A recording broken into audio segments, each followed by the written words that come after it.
Bene data bakundwa b'umwami Yesu Kristo, mwese abakurikira izi nyigisho tubahaye ikaze mu biganiro bya Saveur Divine. Ibi biganiro mu bitegurirwa n'abavugabutumwa bwiza batandukanye, akaba ari umuhamagaro ugendera ku ijambo ry'Imana byanditse mu gitabo cy'ubutumwa bwiza uko bwanditswe na Matayo ibice 24 umurongo wa 14. Kandi ubutumwa bwiza bw'ubwami buzigishwa mu isi yose ngo bube ubuhamya bwo guhamiriza amahanga yose, nibwo imperuka izahera ko ize. Ibi biganiro mubikurikira ku channel ya YouTube yitwa Saveur Divine. Tubifurije kugubwa neza. Imana Data ari nayo So ibaha umugisha.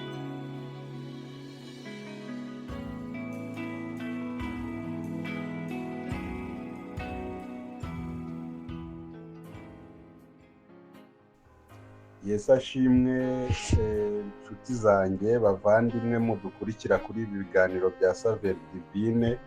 Amazina yanjye nk'uko mubizi nitwa Musabyimana Florier.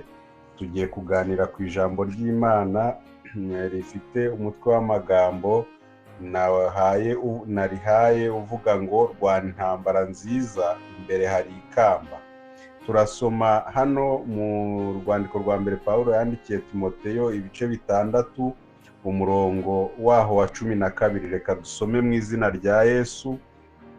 Haravuze ngo ujye urwana intambara nziza yo kwizera, usingire ubugingo buhoraho ubwo wahamagariwe ukabwaturirwa kwatura kwiza imbere y'abahamya benshi. Bene data munkurikiye muri iri jambo, tugiye kuganira kuri iri jambo. Ni ijambo rikomeye Pawulo yandikiye Timoteyo mu nzandiko yamwandikiye ebyiri. Urwa mbere yamwandikiye arimo amubwira inshingano z'umukozi w'Imana, inshingano z'imyitwarire y'umukozi w'Imana, aho yamubwiraga ko umukozi w'Imana agomba gusabira abantu bose, akamubwira ko umukozi w'Imana agomba kwitwararika, akagenda yitwararika, akamubwira ko hari inshingano agomba gukurikiza, kandi akamubwira ko agomba gusengera abantu bose, akabasabira ku Mana. Kandi arimo ashima abwira Timoteyo amubwira ati rero uyu murimo ni umurimo mwiza, ni umurimo tugiye gushimira Imana ko yawutugabiye, kubera ko ntabwo ari abantu bose bawuhawe.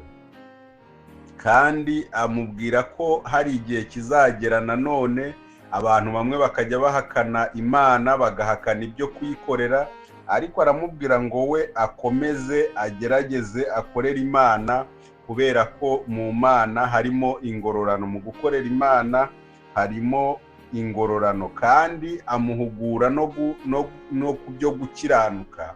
Aramubwira ati muri uyu murimo iyo umuntu awukora bisaba ko awukora akiranuka. Kandi aramubwira ati rero izi nshingano ntabwo zoroshye, ni inshingano zo gucyaha, ni inshingano zo guhugura, ni inshingano zo kugira abantu inama mu buryo bakwiye kugenda muri iyi nzira.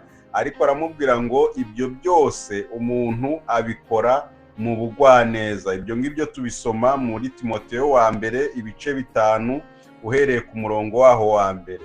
Hanyuma kandi yarakomeje aramubwira ngo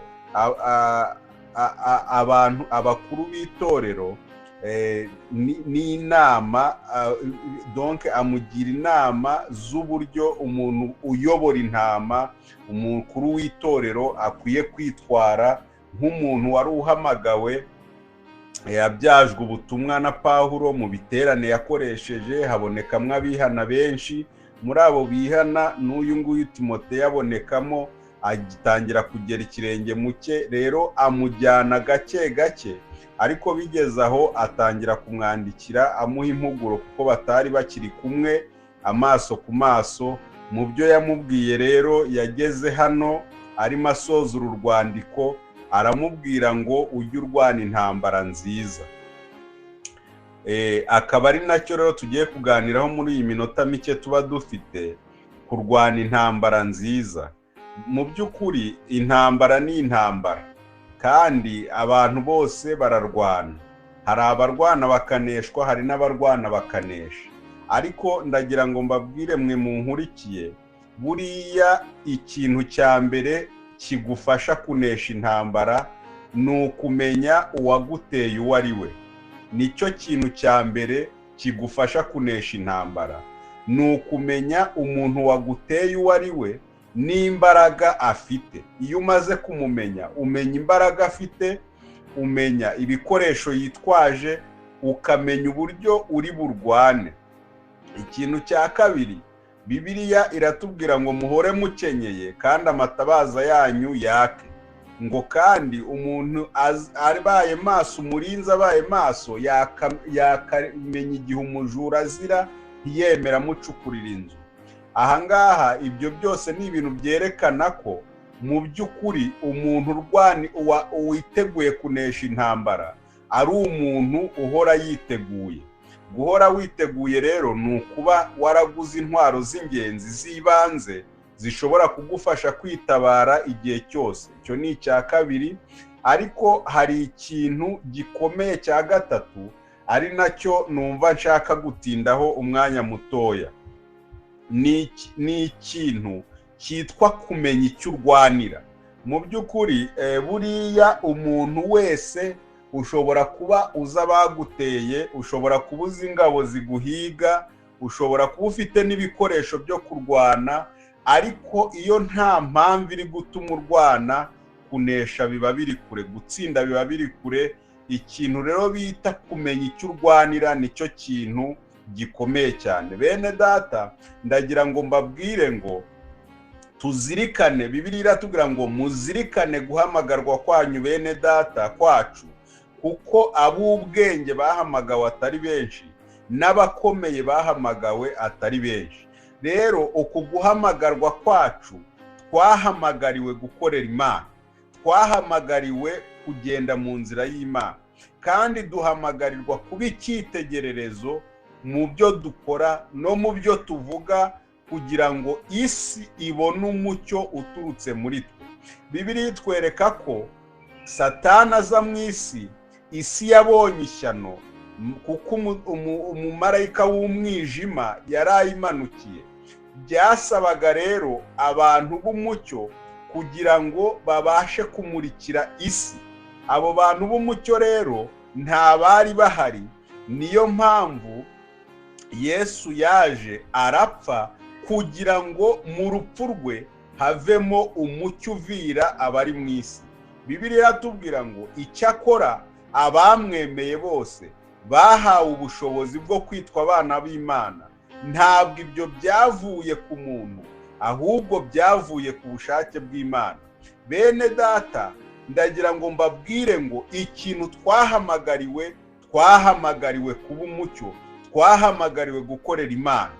Bene data rero, mwebwe munkurikiye muri iri jambo, mwe munyumva kuri uyu mugoroba cyangwa kuri aya manywa, bitewe n'igihe wumvira iri jambo, iyo umaze kumenya neza icyo urwanira, bigutera imbaraga zo kunesha, nubwo waba utari ufite intwaro zihagije, ariko kuko uzi icyo urwanira, ugutsindwa ntibishoboka.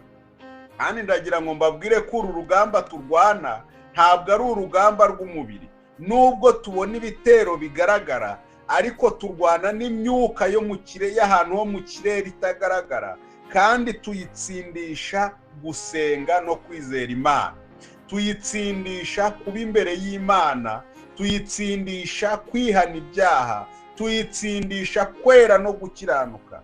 Nibyo Pawulo yabwiye Timoteyo, aramubwira ati mwana wanjye Timoteyo, ndagira ngo nkubwire, nubwo hariho intambara nyinshi, nubwo hariho abarwanyi benshi, ariko wehoho Timoteyo, ujye urwana intambara nziza yo gukiranuka. Ujye urwana intambara nziza yo kwizera, usingire ubugingo buhoraho, ubwo wahamagariwe ukabwaturira kwatura kwiza imbere y'abahamya benshi. Ndagira ngo mbabwire ngo ibi bintu byo kurwana intambara nziza ni intambara yo gusingira icyo Kristo yadufatiye. Pawulo yarabivuze, aravuga ngo ndasingira. icyo Kristo yamfatiye. Kristo yadufatiye kwera no gukiranuka. Intambara turwana rero ni intambara itarimo kuneshwa, ni intambara itarimo gusubira inyuma no gucika intege, ahubwo ni intambara yo guhitamo. Niyo mpamvu umuririmbyi yavuze ngo uwaba atinyutse ibyago byose naza akurikira umwami Yesu, nta cyaruta imigambi ye yo guca mu nzira ijya mu ijuru. Mwakire neza rero ijambo ry'Imana, ndabingingira kurwana intambara nziza yo kunesha, kandi murwane intambara yo kwizera, kandi kwizera yaduhamagaye, kubera ko ibyo yaduhamagariye biriho, izaduha ubugingo buhoraho. Imana ishimwe. Mana, turagushimye kuri Imana nziza kandi udukunda. Turagushimye kubwira ijambo, kandi tugushimiye abaryumva bose. Uriherekeresha imbaraga zawe mu izina rya Yesu Kristo umwami wacu. Amen.